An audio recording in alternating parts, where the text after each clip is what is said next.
ನಮಸ್ಕಾರ. ಇವತ್ತು ನಾವು ಅಪರೂಪವಾಗಿ ಸಿಗುವಂತಹ ಏರಳೆಕಾಯಿಯಲ್ಲಿ ಉಪ್ಪಿನಕಾಯಿ ಮಾಡೋದು ಹೇಗೆ ಅಂತ ನೋಡೋಣ. ಈ ಏರಳೆಕಾಯಿ ಆರೋಗ್ಯಕ್ಕೆ ತುಂಬ ಒಳ್ಳೆಯದು ಮತ್ತು ಅಪರೂಪವಾದಂತಹ ಔಷಧಿ ಗುಣಗಳನ್ನು ಹೊಂದಿದೆ.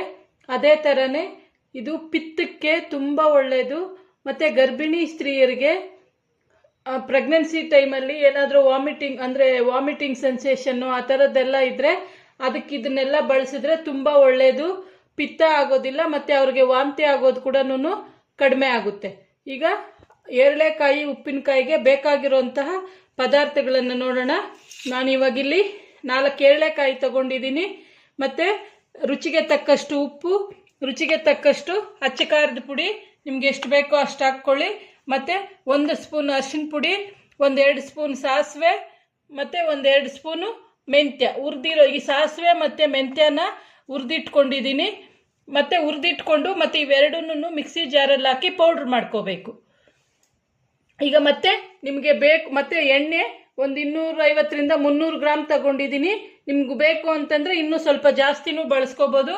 ನಿಮ್ಗೆ ಇಲ್ಲಿ ಬೇಕು ಅಂತಂದರೆ ಸಾಸಿವೆ ಎಣ್ಣೆನ ಕೂಡ ಬಳಸ್ಕೋಬೋದು. ಅದನ್ನು ಕೂಡ ಆರೋಗ್ಯಕ್ಕೆ ತುಂಬ ಒಳ್ಳೆಯದು.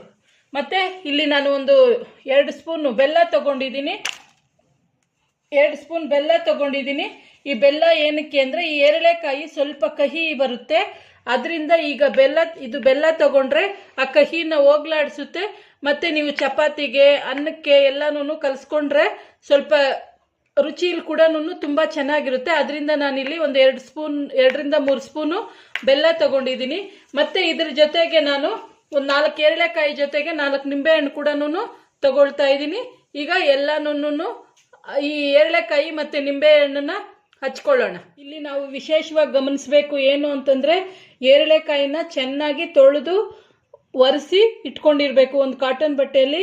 ನಾವಿಲ್ಲಿ ಏರಳೆಕಾಯಿನ ಹಚ್ಚೋದಕ್ಕೆ ಏನೇನು ಬಳಸ್ತೀವಿ, ಚಾಕು ಇರ್ಬೋದು, ಮಣೆ ಇರ್ಬೋದು, ಪ್ಲೇಟ್ ಇರ್ಬೋದು, ಕಾಯಿ ಇರ್ಬೋದು, ಯಾವುದು ಕೂಡ ಒಂದು ಸ್ವಲ್ಪನೂ ಕೂಡ ಒದ್ದೆ ಇರಬಾರ್ದು.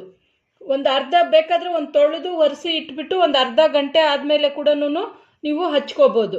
ಇಲ್ಲಿ ನಾವು ಉಪ್ಪಿನಕಾಯಿನ ವರ್ಷಾನುಗಟ್ಟಲೆ ಇಡೋದ್ರಿಂದ ತೇವಾಂಶ ಏನಾದರೂ ಇದ್ದರೆ ಉಪ್ಪಿನಕಾಯಿ ಹಾಳಾಗುತ್ತೆ, ಬೇಗ ಕೆಟ್ಟೋಗುತ್ತೆ. ಈಗ ಅದನ್ನು ಹಚ್ಕೊಳ್ಳೋದನ್ನ ನೋಡೋಣ.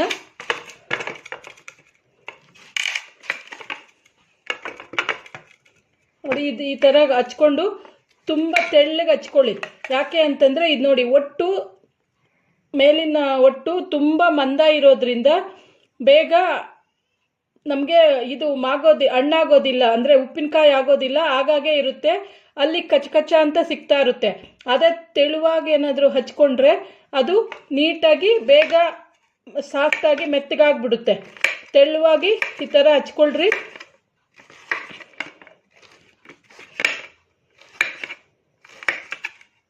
ಇದೇ ಥರನೇ ಹಚ್ಕೋಬೇಕು.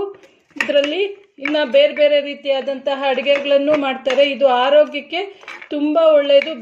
ಬೆಳಿಗ್ಗೆ ಬರೀ ಹೊಟ್ಟೆಯಲ್ಲಿ ಇದನ್ನು ತಿಂದರೆ ಪಿತ್ತ ಆಗೋದಿಲ್ಲ, ತಲೆನೋವು ಬರೋದಿಲ್ಲ, ತುಂಬಾ ಔಷಧೀಯ ಗುಣಗಳನ್ನು ಹೊಂದಿದೆ. ಇದೇ ಥರನೇ ಎಲ್ಲ ಕಾಯಿಗಳನ್ನು ಕೂಡ ಹಚ್ಕೋಬೇಕು. ಆದಷ್ಟು ಎಷ್ಟಾಗುತ್ತೋ ಅಷ್ಟು ತೆಳುವಾಗೇ ಹಚ್ಕೊಳ್ಳಿ. ಇದಕ್ಕೆ ಇನ್ನೂ ಸ್ವಲ್ಪ 1-2 ದಿನ ಹೋಗಬೇಕಾಗಿತ್ತು, ಬೇಗ ಕಿತ್ತುಬಿಟ್ಟಿದ್ದಾರೆ ಗಿಡದಿಂದ. ಬೀಜ ಬಲ್ತಿಲ್ಲ. ಆದಷ್ಟು ನೀವು ಬೀಜ ಬಲ್ತಿರೋ ಕಾಯಿನ, ಚೆನ್ನಾಗಿ ಋತುಗೆ ಬಂದಿರೋ ಕಾಯಿನ ತೊಗೊಂಡ್ರೆ ತುಂಬ ದಿನ ಉಪ್ಪಿನಕಾಯಿ ಇರುತ್ತೆ, ಕೆಡೋದಿಲ್ಲ. ಇದನ್ನು ನೋಡಿ, ಈ ಏರಳೆಕಾಯಿ ಸ್ವಲ್ಪ ಎಳೆದಾಗಿದ್ದರೆ ಬೇಗ ಬಳಸಿಬಿಡ್ಬೇಕಾಗುತ್ತೆ. ನೋಡಿ, ಇದೇ ಥರನೇ ಎಲ್ಲನೂ ಕೂಡ ಹಚ್ಕೊಳ್ಳಿ. ಎಷ್ಟಾಗುತ್ತೋ ಅಷ್ಟು ತೆಳುವಾಗಿ ಹಚ್ಕೊಳ್ಳೋದಕ್ಕೆ ಟ್ರೈ ಮಾಡಿ. ಈಗ ಎಲ್ಲ ಏರಳೆಕಾಯಿನ ಹಚ್ಕೊಂಡಿದ್ದಾಗಿದೆ. ಈಗ ಅದನ್ನೆಲ್ಲ ಒಂದು ಪ್ಲಾಸ್ಟಿಕ್ ಬೌಲು ಇಲ್ಲ ಗಾಜಿನ ಬೌಲು ಇಲ್ಲ ಪಿಂಗಾಣಿ ಬೌಲು, ಇಷ್ಟೇ ಪಾತ್ರೆಗಳನ್ನು ಬಳಸಬೇಕು. ಸ್ಟೀಲು ಮತ್ತು ಸಿಲ್ವರ್ ಪಾತ್ರೆ, ಅಲ್ಯೂಮಿನಿಯಂ ಪಾತ್ರೆಗಳನ್ನು ಬಳಸಬಾರ್ದು, ಅದು ತೂತು ಬಿದ್ದೋಗುತ್ತೆ. ಇದನ್ನೆಲ್ಲನೂ ಹಚ್ಕೊಂಡಿರೋಂಥ ಪೀಸ್ಗಳನ್ನೆಲ್ಲನೂ ಒಂದು ಬೌಲಲ್ಲಿ ಹಾಕ್ಕೊಳ್ಳಿ. ನೋಡಿ, ಈ ಥರ ಹಾಕ್ಕೊಂಡು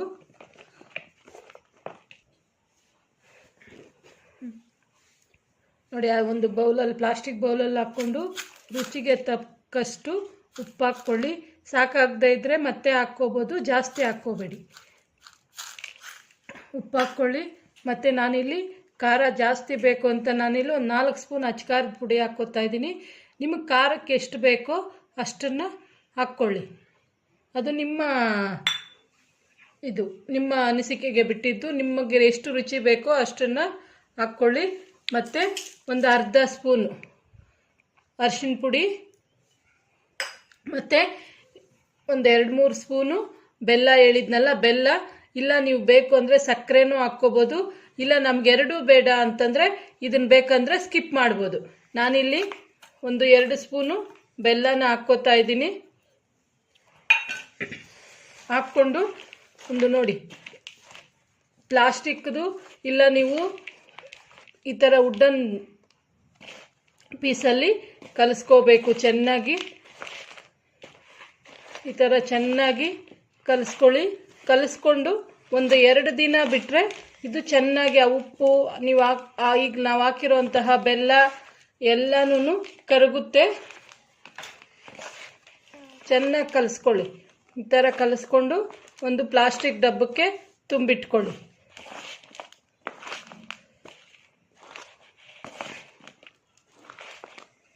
ಇವಾಗ ಇದನ್ನೆಲ್ಲನೂ ಉಪ್ಪು, ಖಾರ, ಬೆಲ್ಲ ಎಲ್ಲನೂ ಹಾಕಿ ಚೆನ್ನಾಗಿ ಮಿಕ್ಸ್ ಮಾಡ್ಕೊಂಡಿದ್ದೀವಿ. ಈಗ ಒಂದು ಪ್ಲಾಸ್ಟಿಕ್ಕು ಇಲ್ಲ ಗಾಜಿನ ಡಬ್ಬ ಇಲ್ಲ ಪಿಂಗಾಣಿ ಡಬ್ಬ ಅಷ್ಟಕ್ಕೆ ತುಂಬ್ಕೋಬೇಕು. ಸ್ಟೀಲ್ ಬಾಕ್ಸು ಅಥವಾ ಈ ಅಲ್ಯೂಮಿನಿಯಂ ಬಾಕ್ಸ್ಗಳನ್ನು ಬಳಸಬಾರ್ದು. ಅದು ಉಪ್ಪು ತಿಂದುಬಿಡುತ್ತೆ, ತೂತು ಬಿದ್ದೋಗುತ್ತೆ. ನೋಡಿ, ಈಗ ಡಬ್ಬಕ್ಕೆ ತುಂಬಿಕೊಳ್ಳೋಣ.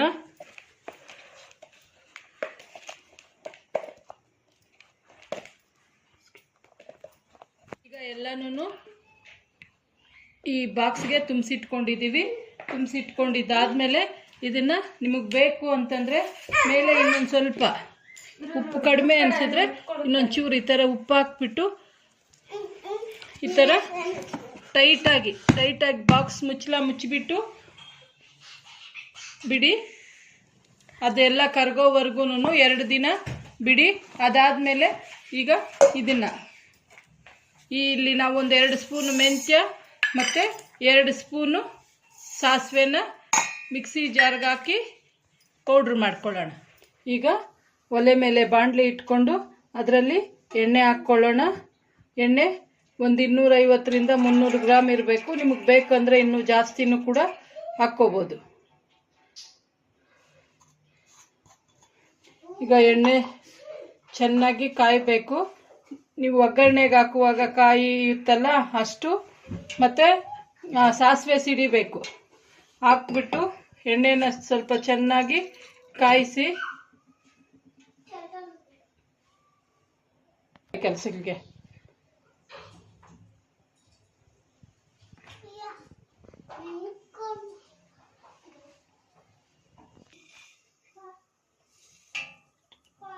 ಮತ್ತು ಈಗ ಎಣ್ಣೆ ಕಾದಿದೆ ಅಂತ ಗೊತ್ತಾದಾಗ ಸ್ವಲ್ಪ ಸಾಸಿವೆ ಹಾಕ್ಕೊಳ್ಳಿ.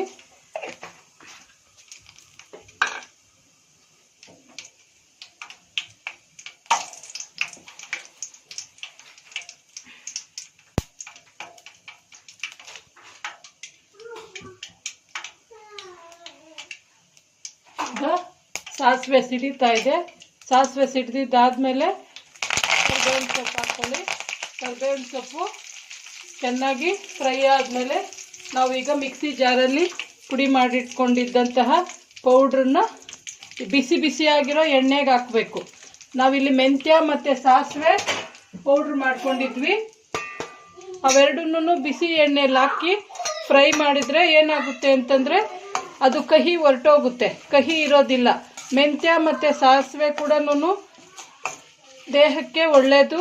ಮತ್ತು ಮೆಂತ್ಯ ತುಂಬ ತಂಪು, ಆರೋಗ್ಯಕ್ಕೆ ಕೂಡ ಒಳ್ಳೆಯದು. ಅದರಿಂದ ದೇಹದಲ್ಲಿರೋ ಕೊಬ್ಬಿನಾಂಶ ಎಲ್ಲ ಕೂಡ ಕಡಿಮೆ ಆಗುತ್ತೆ. ಈ ಥರ ನೋಡಿ, ಇವಾಗ ಇದು ನೊರೆ ಬರ್ತಾ ಇದೆ. ಈ ಥರ ನೊರೆ ಬರಬೇಕು. ಅದ್ರದ್ದು ಮೆಂತ್ಯ ಮತ್ತು ಸಾಸಿವೆದು ಹಸಿ ವಾಸನೆ ಎಲ್ಲ ಹೋಗ್ಬೇಕು, ಕಹಿ ಎಲ್ಲ ಹೋಗ್ಬೇಕು. ಈಗ ಎಣ್ಣೆ ಎಲ್ಲ ನೋಡಿ ಚೆನ್ನಾಗಿ ಕಾದಿದೆ. ನೋಡಿ, ಈ ಥರ ನೊರೆ ಬರಬೇಕು. ಈ ಥರ ಬರುವಾಗ, ನೊರೆ ಬರುವಾಗ ನೋಡಿ, ಈ ನೊರೆ ಬರುವಾಗ ನೋಡಿ ಈ ಥರ ಇದು ನೋಡಿ ಚೆನ್ನಾಗಿ ಗಮ್ ಅಂತ ವಾಸನೆ ಬರುತ್ತೆ. ವಾಸನೆ ಬರುವಾಗ ಅದನ್ನು ಆಫ್ ಮಾಡಿಬಿಟ್ಟು ಬಿಟ್ಟಬೇಕು. ಇದು ಎಣ್ಣೆನ ಚೆನ್ನಾಗಿ ಆರಿಸ್ಬೇಕು. ಎಣ್ಣೆನ ಆರಿಸ್ಬೇಕು, ಬಿಸಿ ಇರಬಾರ್ದು. ಬಿಸಿ ಎಣ್ಣೆಗೆ ಉಪ್ಪಿನಕಾಯಿ, ಯಾವುದೇ ಉಪ್ಪಿನಕಾಯಿ ಆಗಲಿ ಬಿಸಿ ಎಣ್ಣೆಗೆ ಹಾಕಿದ್ರೆ ಉಪ್ಪಿನಕಾಯಿ ಬೇಗ ಕೆಟ್ಟೋಗುತ್ತೆ, ಮತ್ತು ಬೂಜು ಬರುತ್ತೆ, ಮತ್ತು ಹುಳ ಕೂಡ ಹಿಡಿದು ಬಿಡುತ್ತೆ. ಅದಕ್ಕೆ ಯಾವುದೇ ಕಾರಣಕ್ಕೆ ಬರೀ ಏರಳೆಕಾಯಿದು ಮಾತ್ರ ಅಲ್ಲ, ಯಾವುದೇ ಉಪ್ಪಿನಕಾಯಿ ಆಗಲಿ ನೀವು ಎಣ್ಣೆ ಚೆನ್ನಾಗಿ ಆರಿದ್ದಾದ್ಮೇಲೆ ಅದಕ್ಕೆ ಹಾಕಿ ಬೆರೆಸಬೇಕು. ಬಿಸಿ ಎಣ್ಣೆಗೆ ಯಾವುದೇ ಕಾರಣಕ್ಕೂ ನೀವು ಯಾವುದೇ ಉಪ್ಪಿನಕಾಯಿನೂ ಸಹ ಹಾಕಬಾರ್ದು. ಈಗ ಎಣ್ಣೆ ಚೆನ್ನಾಗಿ ಆರಿದೆ. ಎಣ್ಣೆ ಆರಿದ್ದಾದ್ಮೇಲೆ ನೋಡಿ, ಒಂದು 2 ಡೇಸ್ 2 ದಿನ ಆಗಿದೆ. ಇದು ಉಪ್ಪಿನಕಾಯಿ ಸ್ವಲ್ಪ ಚೆನ್ನಾಗಿ ಕಲರ್ ಎಲ್ಲ ಬಂದಿದೆ ನೋಡಿ, ಕಲರ್ ಎಲ್ಲ ಬಂದಿದೆ. ಇದು ಏರಳೆಕಾಯಿ ತುಂಬ ಚೆನ್ನಾಗಿ ಹಣ್ಣಾಗಿರಲಿಲ್ಲ, ಅಂದರೆ ಋತುಗೆ ಬಂದಿರಲಿಲ್ಲ, ಹಂಗಾಗಿ ಅಷ್ಟೊಂದು ರಸ ಬಂದಿಲ್ಲ. ಅಂಥ ಟೈಮಲ್ಲಿ ನೀವೇನು ಮಾಡಿ ಅಂತಂದರೆ ಸ್ವಲ್ಪ ನಿಂಬೆ ಹಣ್ಣಿನ ರಸ ಮಾತ್ರನೂ ಅದಕ್ಕೆ ಕಿವುಚ್ಕೋಬೋದು, ಆಯಿತಾ. ಇವಾಗ ನೋಡಿ, ಇದಕ್ಕೆ ಸ್ವಲ್ಪ ಉಪ್ಪು ಖಾರ ಎಲ್ಲ ಚೆನ್ನಾಗಿ ಹಿಡ್ದಿದೆ, ಸ್ವಲ್ಪ ಮೆತ್ತು ಕೂಡ ಆಗಿದೆ. ಇವಾಗ ಅದನ್ನು ನಾವು ಇದಕ್ಕೆ ಹಾಕ್ಕೊಂಡು ಈ ಆರಿಸಿಟ್ಟಿರೋ ಎಣ್ಣೆಗೆ ಹಾಕ್ಕೊಂಡು ಮಿಕ್ಸ್ ಮಾಡ್ಕೊಳ್ಳೋಣ. ನೋಡಿ, ಒಳಗಡೆ ಎಲ್ಲ ಸ್ವಲ್ಪ ಚೆನ್ನಾಗಿ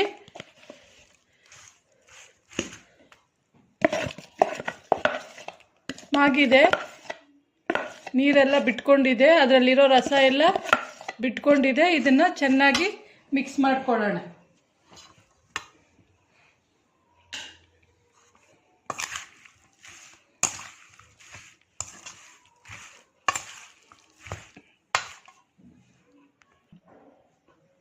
ನೋಡಿ, ಇವಾಗ ಉಪ್ಪಿನಕಾಯಿ ಎಲ್ಲ ಮಿಕ್ಸ್ ಮಾಡಿದ್ದೀವಿ, ರೆಡಿಯಾಗಿದೆ. ಎಲ್ಲ ಮಿಕ್ಸ್ ಮಾಡಿದ್ದಾಗಿದೆ. ಇವಾಗ ಮತ್ತೆ ಬಾಟಲ್ಗೆ ತುಂಬಿಸಿ ಇಟ್ಕೊಂಡು ನಾವು ಬಳಸ್ಕೋಬೋದು. ಇನ್ನೂ ಚೆನ್ನಾಗಿ ನಮಗೆ ರುಚಿ ಸಿಕ್ಕಬೇಕು ಅಂತಂದರೆ ಇನ್ನೂ ಒಂದು 5-6 ದಿನ ಇಲ್ಲ 1 ವಾರ 10 ದಿನದ ನಂತರ ಅದು ಫುಲ್ಲು ಸಾಫ್ಟ್ ಆಗುತ್ತೆ, ಆ ಪೀಸ್ ಎಲ್ಲನೂ. ಆವಾಗ ತಿನ್ನೋದಕ್ಕೆ ಕೂಡ ರುಚಿ ಆಗುತ್ತೆ. ಇಲ್ಲಿ ನಿಮಗೆ ಇನ್ನೂ ಕಲರ್ ರೆಡ್ಗೆ ಬೇಕು ಅಂತಂದರೆ, ಇಲ್ಲಿ ಕಲರ್ ಸ್ವಲ್ಪ ಕಡಿಮೆ ಇದೆ. ನಿಮಗೆ ಕಲರ್ ರೆಡ್ಗೆ ಬೇಕು ಅಂತಂದರೆ ಆವಾಗ ನೀವು ಬ್ಯಾಡಗಿ ಮೆಣಸಿನ್ಕಾಯಿ ಪೌಡ್ರನ್ನ ಬಳಸ್ಬೋದು. ಇಲ್ಲಿ ನಾನು ಮಾಮೂಲಿ ಮೆಣಸಿನ ಪೌಡ್ರ್ ಬಳಸಿದ್ದೀನಿ, ಹಂಗಾಗಿ ಕಲರ್ ನಿಮಗೆ ಕಡಿಮೆ ಗೊತ್ತಾಗ್ತಾ ಇದೆ, ಆಯ್ತಲ್ಲ. ಈಗ ನೋಡಿದ್ರ ಸ್ನೇಹಿತರೆ, ಏರಳೆಕಾಯಿ ಉಪ್ಪಿನಕಾಯಿನ ಎಷ್ಟು ಈಸಿಯಾಗಿ ಮಾಡ್ಬೋದು ಅಂತ. ಆರೋಗ್ಯಕ್ಕೂ ಕೂಡ ತುಂಬಾ ಒಳ್ಳೆಯದು. ಈ ವಿಡಿಯೋ ನಿಮ್ಗೆ ಇಷ್ಟ ಆಗಿದ್ರೆ ಲೈಕ್ ಮಾಡಿ, ಶೇರ್ ಮಾಡಿ, ಸಬ್ಸ್ಕ್ರೈಬ್ ಮಾಡ್ಕೊಳ್ಳಿ. ಈ ವಿಡಿಯೋ ನೋಡಿದ್ದಕ್ಕೆ ಧನ್ಯವಾದಗಳು. Thank you.